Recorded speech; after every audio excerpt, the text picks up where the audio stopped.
Yeah, got him now. Hey, Q. Q, boy. What's up? Get your ass up.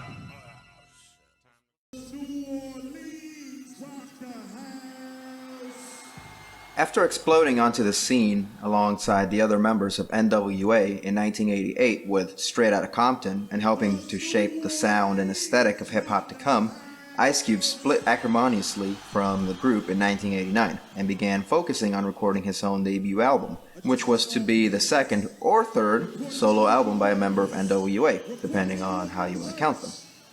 Though the original plan was to have Dr. Dre produce the album, Cube's record label vetoed the idea, and he speculates that Eazy-E, co-founder of Ruthless Records, to which NWA was signed, and from which Dr. Dre would later on split as well, wouldn't have approved either. So, instead, he got hooked up with Sir Jinx, another LA-based producer and the cousin of Dr. Dre, and then moved to New York to record some songs. After laying down a few tracks, he contacted Public Enemy's production crew, the Bomb Squad, who ended up producing the rest of the record. So what we have here then is an incredibly appropriate collaboration between two entities dedicated to a deliberate, hard-hitting, and straightforward rhyming style laid over hard beats borrowing from funk records.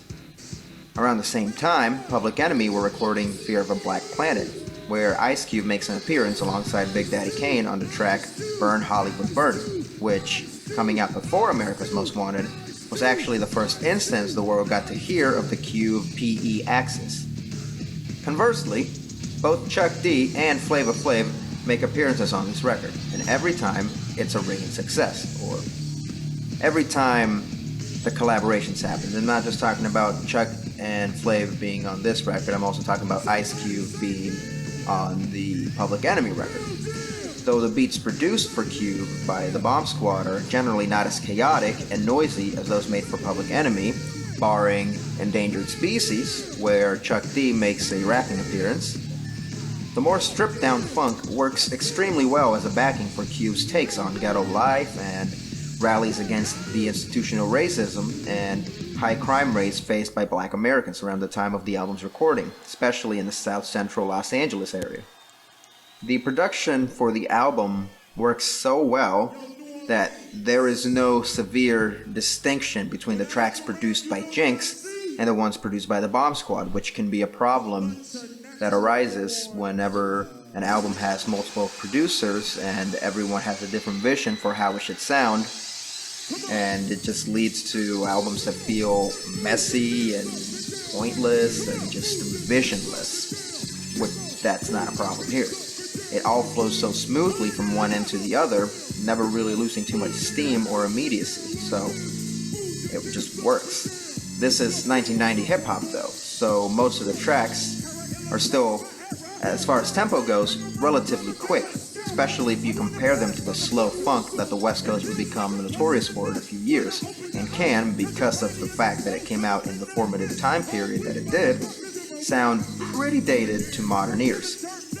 Of course, if you're a fan of the late 80s to early 90s styles, especially the ones coming out of New York, pre-Wu-Tang Clan, then this would matter very little to you. The rapping on here can appear similarly dated, especially since Ice Cube wasn't the most groundbreaking rapper at the time, and was noticeably more indebted to the old school styles than, say, the more smooth and futuristic flowers in the vein of Rakim or the aforementioned Big Daddy Kane. That's not to say that the rapping is bad though, far from it. Ice Cube's rhymes stay rather dexterous while still retaining that hardcore sound, melding the typical hardcore topics of gangsta rap, like crime and ghetto life, with socio-political jabs toward institutional racism, the police, and even other Black Americans Ice Cube considered sellouts, in a rapping style that's actually reminiscent of what KRS-One was trying to do around the same time, except with way less of a preachy tone. Of course, while he was addressing important issues, as is the case for a lot of similar hip-hop from the time, and even into modern time, the album's lyrics often delve into things that would be considered problematic, especially with its treatment of women, such as in You Can't Fade Me, where Cube's protagonist deals with a woman described as the neighborhood hussy, accusing him of being her baby's father. Through the song, he describes desires to commit violence toward her, both to abort the baby and to punish her for stressing him out after it comes to light that he actually isn't the father. Though he doesn't actually commit any violence, the way the events and his thoughts are laid out in the song's lyrics don't paint him as a sympathetic character, and it can actually get rather obnoxious. Maybe that was the point of the song. I don't know. If so, congratulations. I still don't like it. Some people may point out that Cube addressing sexism in his duel with Yo-Yo, It's a Man's World, and yes, it does sample James Brown. How did you know? But I can't help but feel like one instance of exposing sexist views by both sexes in such a way that no one comes out on top and they both end up on equal footing, which is rather egalitarian, doesn't erase the other instances of sexism present on the album.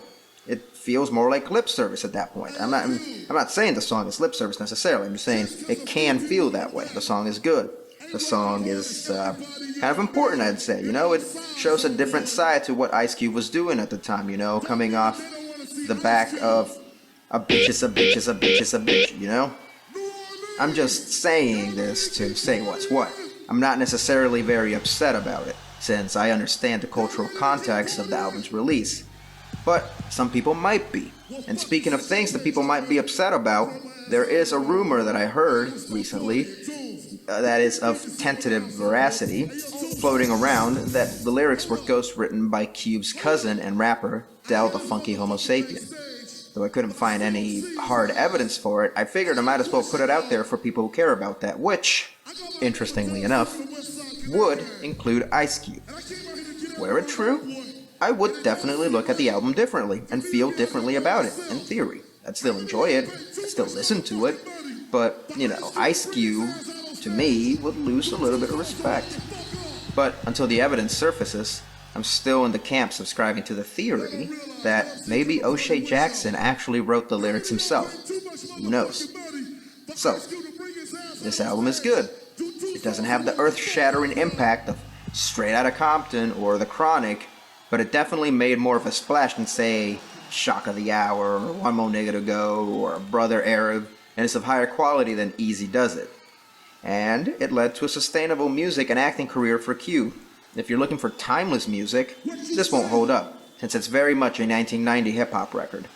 If you can look past that, then you'll find one of the best albums of the Golden Age period, full of great funk, great rapping. It's an example, a great example actually, of musical mixing between the East and the West Coast, and a classic 30 years on. It's not a perfect album, or a perfect classic, the way I would say for like Paranoid or Abraxas, but it's still a high quality record. It may not be one of the best albums ever created, like I wouldn't put it on a top 100 records ever album, but it's definitely one of the best of 90s hip-hop. It's, if you want to expand the scope a little, it would be one of the best hip-hop records ever. It's not perfect, but it is very, very, very good. So, with that in mind, I would give this one a 9 out of 10. And that's a 9 out of 10 in the new scale, which was worth more than a 9 out of 10 in the old scale. Now, I haven't hammered the scale out to something that's very concrete, but this is something that I'm going to try out for this one. I'll probably make a video at some point finalizing the scale and explaining how all my previous scores would fit into the new scale. But for now, this is a 9 out of 10. Not a perfect record, but, you know, it's very close to it. So, yeah. Bye-bye.